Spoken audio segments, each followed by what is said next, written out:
Hi everyone, I am recording a video screencast lecture for Module 9, our final module for this course, and I apologize if my voice gets a little weird or I cough. My allergic reaction has, or my allergies have flared up again, so it's a little difficult to talk and breathe, but I want to kind of go over what you're doing for the final week, and I also particularly about the final submission of the grant proposal project. I want to take a look at the rubric for that and mention or really emphasize some things that are in the rubric to keep in mind as you are taking the feedback that I'm going to be providing on the early drafts of the grant proposal project and using that feedback as a way to execute revision for the final submission.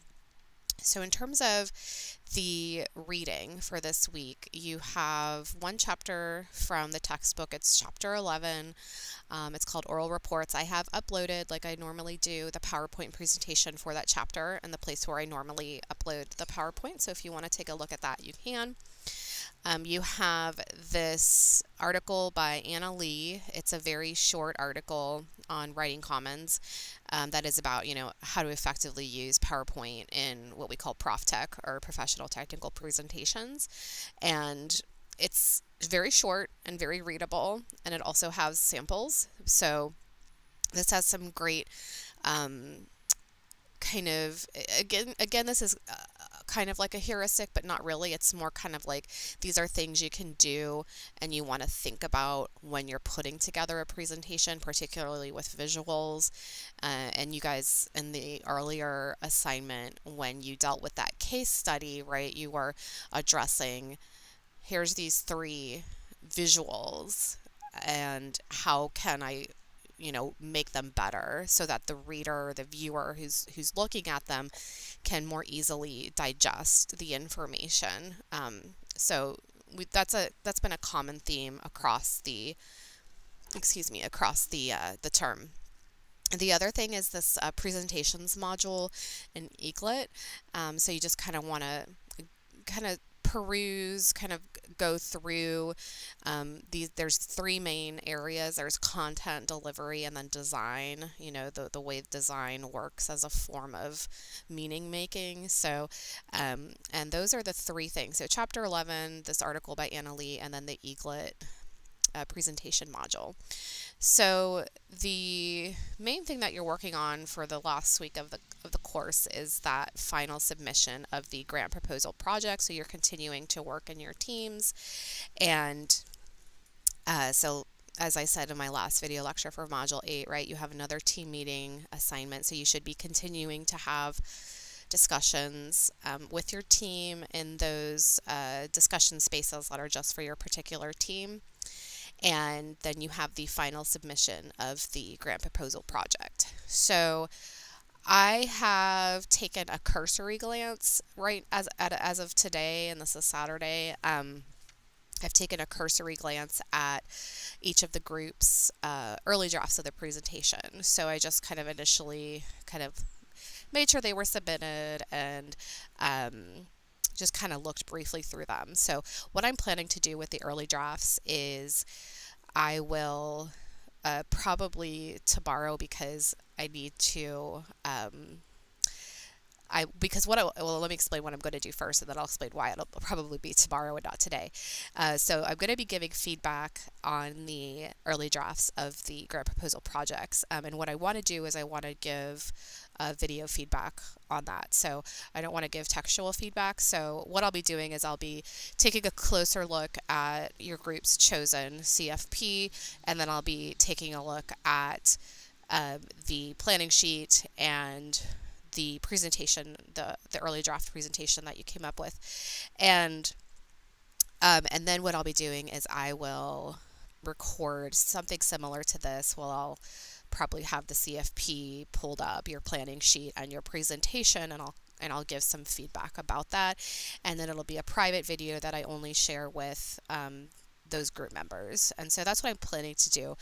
But the allergic reaction flare up, I just need my medicine to kind of kick in before I can record talking more, just because my lungs do swell up, so it does make it difficult to talk. So I'll be starting the process tonight in terms of kind of looking at everything and thinking about, what kind of feedback I want to provide, and then I will actually provide you the feedback tomorrow. And I want to do it as soon as possible because whereas normally we would have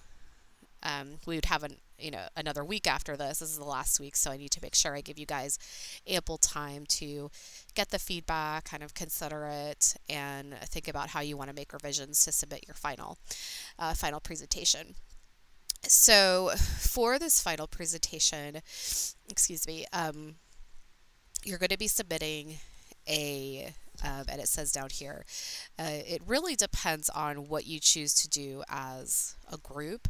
So as a group, and also what you feel fits best for the particular CFP that you've chosen, the particular presentation, grant and proposal presentation that you're doing.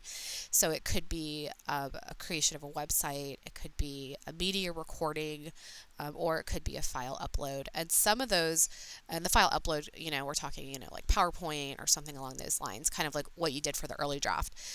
And some of this, in terms of the submission type, that might be dictated by the CFP itself. So the CFP might say, like, you need to submit X, right? You need to submit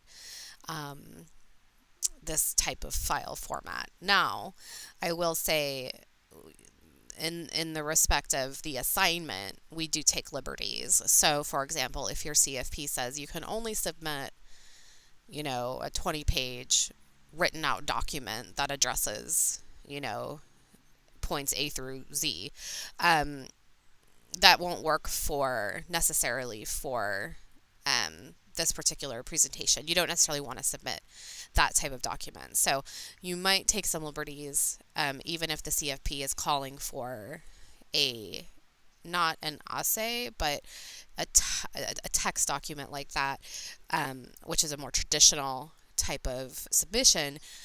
You want to make this more of a multimedia grant proposal project. And within that, right, you are doing things that you would do in the more kind of traditional mono media, or the one type of media, the text media.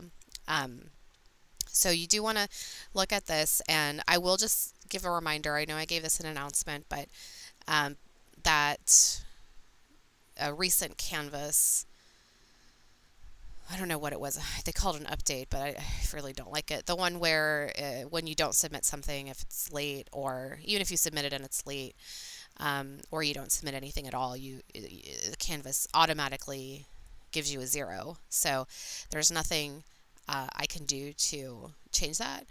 So it's something that just kind of popped in the middle of the October term, and so the students in the October term and the instructors, we were all kind of freaking out a little because we didn't know what was happening with Canvas. But so you are, because in these group presentations, one member of the group is selected to submit, the other group members who are not submitting are probably seeing 0s. So I can only reinforce that. Please don't let that cause you a lot of anxiety. I know it might be hard not to, but hopefully you saw with modules, when I graded module 7, you'll see that when your group submitted the planning sheet, when I went in and did the grading for that, I rectified what was a defaulted 0 from Canvas, not from me. I changed your grade, so hopefully you saw that, and that's what you'll see for module 8, and that's what you'll see for module 9 as well. So that's just a reminder about that. So for this final proposal, you really, it doesn't give much information. Again, I don't write these assignments. These are actually all online courses at Embry-Riddle are what we call canned classes. So they are developed, the curriculum is developed, and then us instructors deliver the curriculum. So I don't write these assignments, so I do my best to elaborate on them or provide clarity where clarity might be needed. But basically here it's saying, right, you submit a completed professional quality proposal to earn funding for your project. Your proposal should incorporate appropriate secondary research, and I'm going to talk about that just based on what I saw a little bit earlier in the semester by a large percentage of the class. So incorporating evidence to respond to each element of the CFP, and the each element part is also really important. And then citing 10 appropriate credible sources. So first I'm going to talk just very briefly about, so the credible sources are, and I'm just going to pull this up. This just has your groups down here where I was noting who submitted, because I was trying to keep my head straight. There's nothing private on there. When we were talking about credible sources, I don't know why I'm using here we go. That does mean something. So we're talking, there's really what we're talking about are scholarly, peer-reviewed sources, and this is called formal research, and these are things sorry, I can't talk and type at the same time.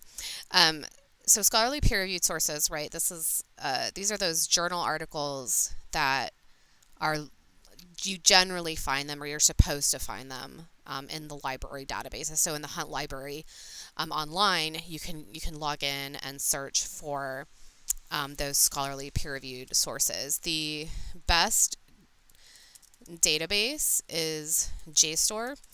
So JSTOR is short for journal storage, and so this is hopefully sounding familiar to everyone, but just in case, the library data, so databases, and when we talk about libraries, they're databases, right?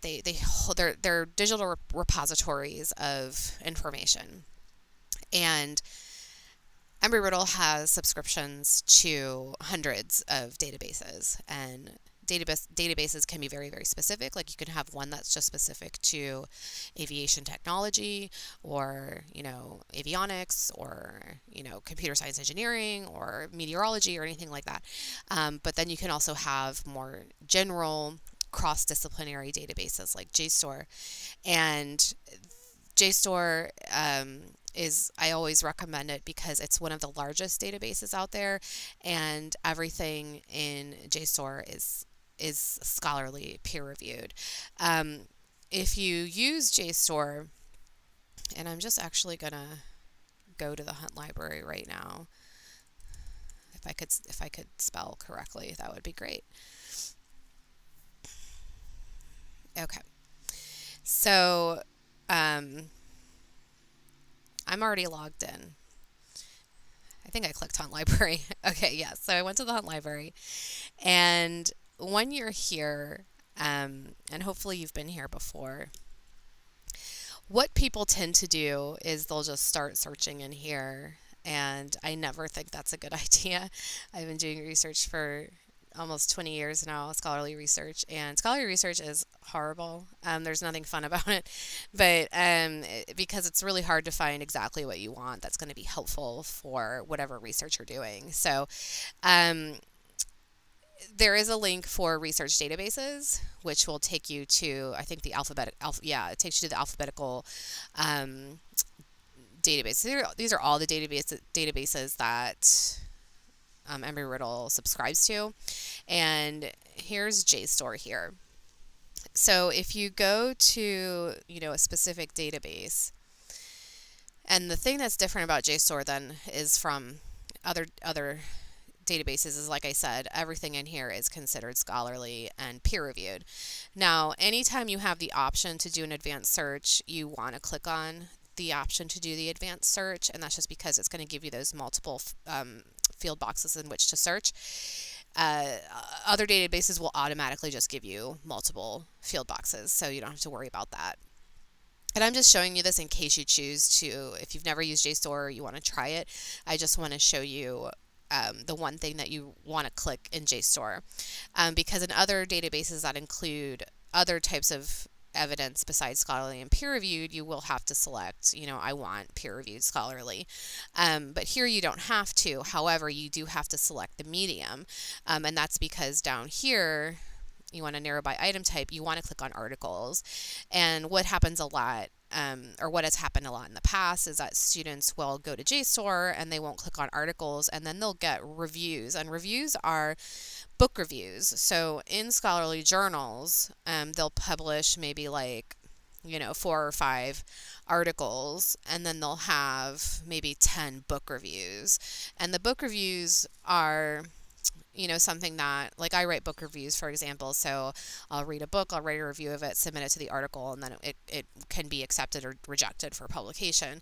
So in the book review, looks at a recently published book and then writes a review of it. And so what happens is students would, and because those book reviews are published in scholarly journals, they get flagged as scholarly/peer reviewed, but they're in fact not. So students would use book reviews as a source, but it in fact does not count as a source. What would count as a source if they were actually using the book that was being talked about. So you would just want to make sure that you have articles selected so that it gives you the actual item type that you're looking for. So that's a little bit on if you choose to use JSTOR. The other type of credible source that we talk about is substantive, and again, I can't talk and type at the same time. But substantive sources, they're not scholarly, but they're still considered credible. And when we talk about substantive sources, these are sources that might be like from credible magazines, credible websites that have information that is, has been done, it's had its due diligence done. So, and they're called substantive because they have substance. They're grounded in something. They have research that's been done about it. And so this is really just any type of credible source that isn't a scholarly source. So a scholarly source is just a particular genre. And below that, you'll have like, the Variety, or I don't think the Variety publishes anymore, but I pass the building every day, so I see it and I'm like, why is it still there? Sorry, tangent. But below this you would get into possibly newspaper articles, depending on the newspaper, blogs, again depending on the blog, because academic blogs and scholarly blogs are more common, but websites that are not considered credible. So it just kind of goes downhill from there. Excuse me, from there. So when we're talking about credible sources, we're talking about scholarly peer-reviewed sources and then those substantive sources. If you have any questions about sources, because you have a lot for that final submission, you have 10. If you have any questions about, is this a good source? Does it meet the criteria of the 10 sources? Feel free to send them my way. I'm happy to look at them. It takes me like 2 seconds to look at a source and be like, yay, nay. So, and the other thing with the sources, so just as a reminder, sometimes people forget that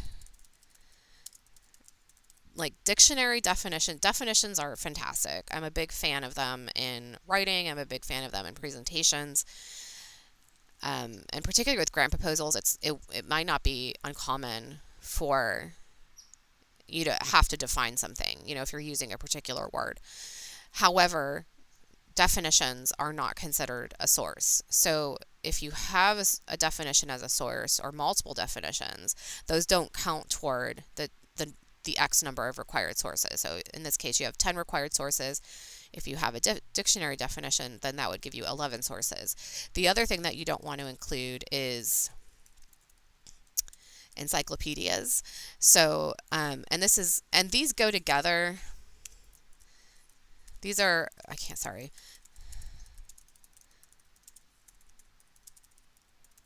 they're both considered reference sources. So, because dictionaries and encyclopedias are things to which we turn when we're looking to refer to something. So as I'm saying that in my head, I'm like, yes, but then we can do that also for journal articles, which yes, but these are more specific. So some people will quote from an encyclopedia or pull or cull evidence from an encyclopedia. Again, it's not to say that you can't do that. It just doesn't count towards the 10 required sources.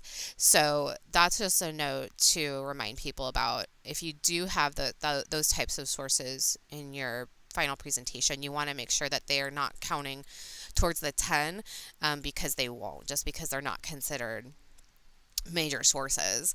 Okay. Sorry, I didn't mean to take so long on that. So going back to the sources. So I'm going to look at the rubric for this really quickly. Oh yeah, because it says here, it's reminding you every team should submit. You have to remember to submit that link to your CFP, and then the final draft, but it's also asking you to include the planning sheet. So, and I thought it said it up here. I thought I had read that, but maybe I just read it in the rubric because I had been reading this last week. So, but reading through the rubrics are always good because I do use the rubrics to grade. That's a choice of mine. So, you want to make sure you include your proposal planning sheet. You don't have to do anything with it. You don't have to modify it. You just want to include that as part of the submission. And then you have the final submission. So, and it says, for the highest score, right? Presentation is very engaging, aesthetically pleasing, and easy to read. Presentation thoroughly describes the proposal situation, plan, qualifications, and cost benefits. Right, and then it kind of goes, I can't, sorry, my brain not working. It kind of goes down from there is what I want to say. I was trying to say it in a nicer way, but right, then it goes to mostly engaging, and then it's somewhat engaging, and then it's not engaging at all. And just as a reminder about, I won't say a reminder because I've never mentioned this before, but when I grade by rubrics, just note that rubrics do contain, like the different parts of rubrics, they do contain multiple things for which I can grade. So, for example, I don't know if I can, like your presentation might be this, but it might not be this. So I might say, well, it's really engaging, but it doesn't thoroughly describe these things. And then that's where I might, what I would ended up probably doing is maybe going somewhere between 24 and 30. So some people think like it has to do everything, but it's really multiple points where, where an instructor makes a grade decision. CFP elements. Proposal clearly and thoroughly responds to all of the CFP's elements. This is essentially, did you do the thing that you were supposed to do? Whereas this is more specific to the details. This is kind of like, did you respond to the CFP? Did you actually do what you were supposed to do? Rhetorical awareness. This is about how you choose to demonstrate your awareness of, I know my audience. I am very clear on my purpose, and the reader, the viewer, is able to understand the purpose. I'm aware of the context and other rhetorical concerns, which is kind of a vague category, but there are other rhetorical concerns.